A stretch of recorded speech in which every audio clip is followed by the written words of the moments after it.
"Hi, how are you?" The woman smiled as she took the seat beside me. She had to lower herself slowly, squeezing her ample bottom into the seat, filling all available space. Positioning herself comfortably, she plopped her enormous arm on our common armrest. Her immensity saturated the space around us, shrinking me and my seat into insignificance. I cringed and reclined towards the window. Willpower. They're wrong. She held up her glass to a passing flight attendant. "More of this magnificent wine, please." She smiled sweetly at the attendant.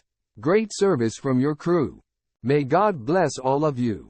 She turned to me. "I'm actually a slim person inside. I'm so full of energy that people won't be able to keep up with me. This extra flesh is here to slow me down. Otherwise I'll be running everywhere chasing after men." "Do men chase after you?"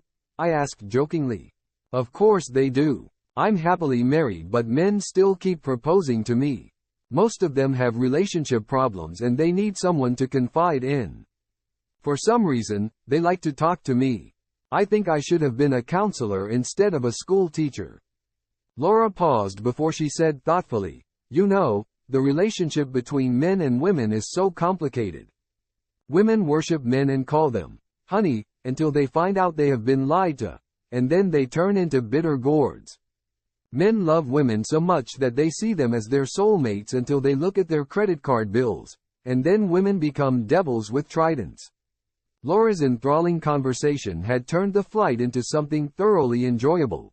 I was also fascinated by the way people were drawn to her. By the end of the flight, almost half the cabin crew was standing near the aisle by us, laughing and joking with Laura. The passengers around us joined in the merry-making too. Laura was the center of attention, filling the cabin with delightful warmth. When we waved goodbye to each other at the arrival lounge at Hong Kong's Kai Tak Airport, I watched her walking towards a big group of adoring adults and kids.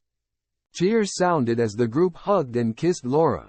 She turned around and winked at me. I was stunned, as the realization set in.